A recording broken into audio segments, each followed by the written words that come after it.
Ladies and gentlemen, welcome back to the channel. Now, I'm going to be honest with you. I was not planning on making this video today. It wasn't even considered in the slightest until about 2 minutes ago, where it dawned on me I don't have the time to sit and film and edit a Celtic career mode video today. That was the original plan. A Celtic career mode video wasn't the plan, so don't worry if you're a fan of the Celtic career mode. It will be back on the channel tomorrow. It's just not here today. And I apologise if you are looking forward to that, but it's not going to be in the channel today. Today, actually, I'm going to discuss the transfers. I'm going to talk about transfer season for Celtic. It's coming up, not long away now. January, the transfer window's been shut for quite a while, but it's set to open again in January, as we all know, for the January transfer window. And the question has got to be asked, how much buy-in does Celtic have to do when it comes round to the January transfer window? Let's be honest with ourselves, we are in a position where we could potentially be in the Europa League. And how seriously are we going to take this Europa League? We can't go to the Champions League, of course, and we're in a position where we surely will not fuck up going to the Europa League. I mean, Anderlecht need to get something out of Bayern Munich. Not going to happen, I would suspect. And if they don't, they would have to come to Celtic Park and beat us 4-0. Not going to happen, I hope. Touch wood. But if we're in the Europa League, how seriously we want to take this competition and how much does it actually mean to us? Do we want to go for it? Are we just going to sit back and say, we got to the last 32, that's the expectations, mate. We got to European football after winter time, or after Christmas time. How far do we actually want to go for this? In the eyes of Chris Sutton, who is obviously a very critical pundit, very honest pundit, I feel like a lot of people give him hate, especially Rangers fans, but the guy just tells the truth. He's telling the truth and saying Celtic pretty much don't have a chance of going for the Europa League. He's just being honest. I think, in my heart, we do have a chance of going far, but I mean, if you look at the big teams we could come up against, especially dropping down from the Champions League, the likes of Dortmund, the likes of Napoli, teams like that, who will potentially drop down at Europa League, it makes life very difficult for Celtic. Unless we're handed a typically easy route, it is going to be a very difficult competition to go and push for the final, push to win. So we've got to be realistic to an extent. Do I have the belief in my heart that we can? Yes, of course. But in my head, obviously, I'm thinking to myself, let's be fucking realistic for a minute.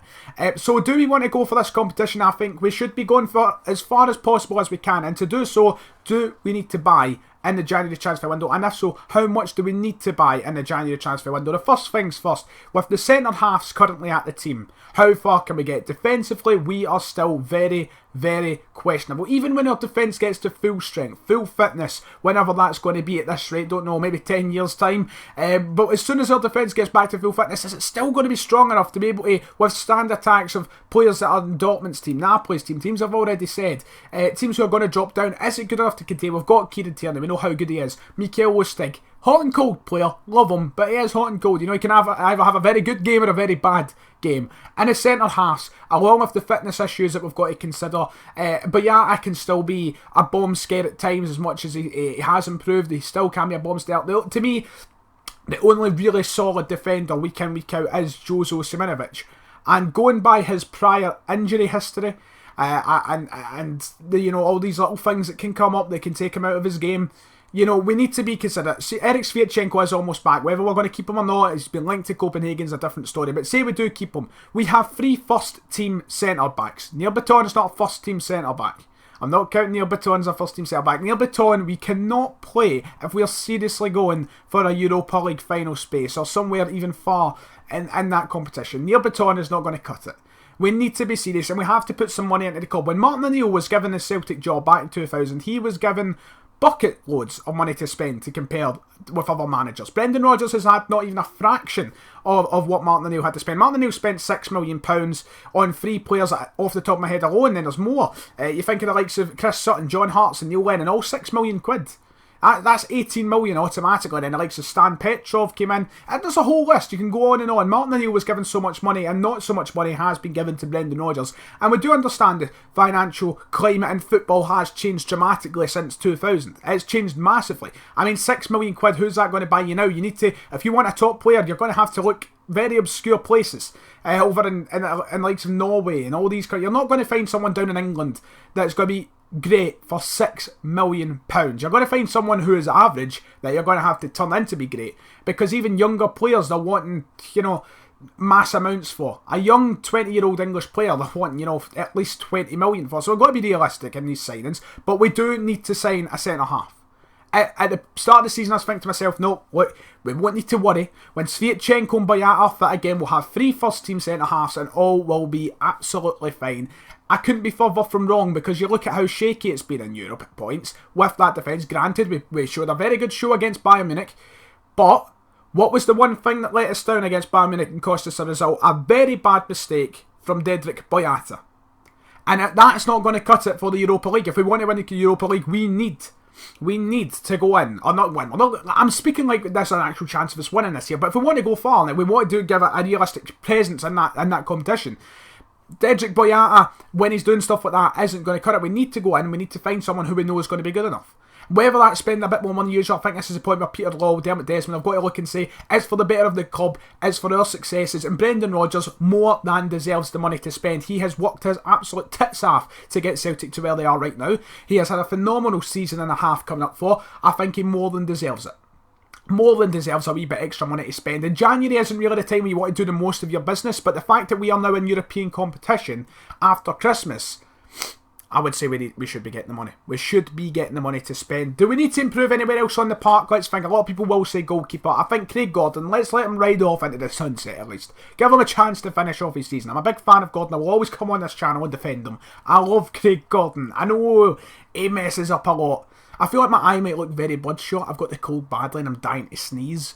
But I'm so much out of this video that I don't want to sneeze.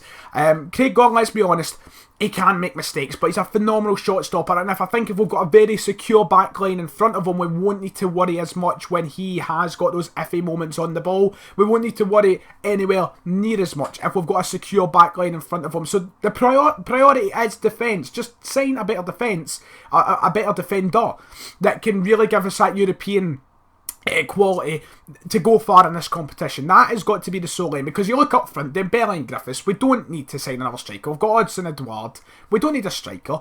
A winger wouldn't hurt at the end of the day, but once again, not a priority. In centre mids, we've got centre mids coming out of us. We've got Tom Roderick, Cal McGregor, Stuart Armstrong, Scott Brown, Olivier Cham. We've got centre mids coming everywhere, and with the very high chance of John McGinn signed at some point. I mean, we don't really need to worry, do we? And by the way, we should sign McGinn. Maybe not in January, but I will talk about that in another video one day, because I very much like John McGinn. So, let's be honest, Celtic, Dermot Desmond, Peter Law, put the money in.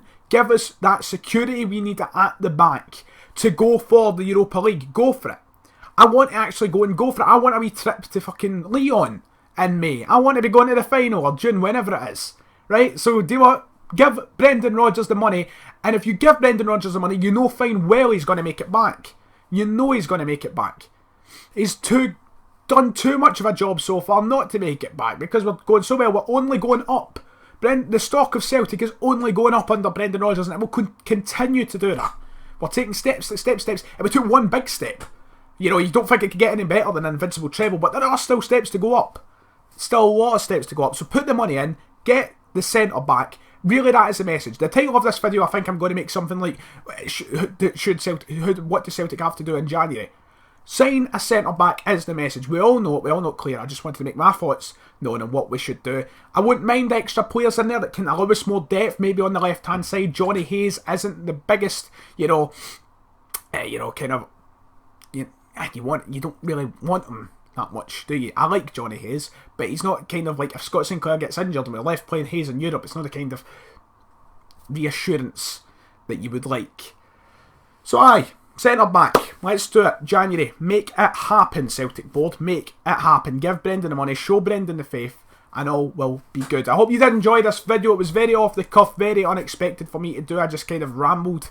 I hope you enjoy. Let me know what you think Celtic have to do in the January transfer window. Obviously, with the centre-half situation, that is quite obvious. But let me know, elaborate on what your thoughts are. Make sure to hit like and subscribe and all that. And aye, it's been good talking to you, and I'll see you all next time.